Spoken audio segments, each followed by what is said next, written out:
Og nu vil jeg fortælle lidt om de generelle budgetforudsætninger, der har været for budgetter for 2025. Den første bullet, de oprindelige lån.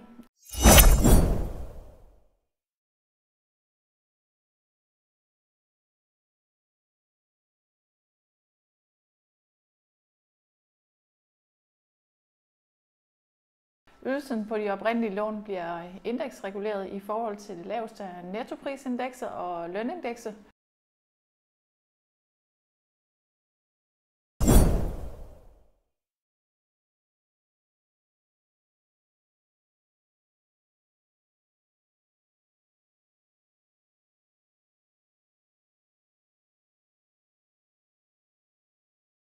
Normalvis så siger jeg, at der er faktisk ikke nogen ændring på den ydelse.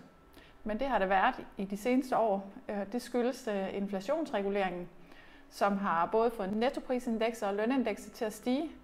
Og da ydelsen på de oprindelige lån bliver reguleret de første 20 år i forhold til det laveste af nettoprisindekset og lønindekset, så er det en stor påvirkning for huslejen i de nyere afdelinger.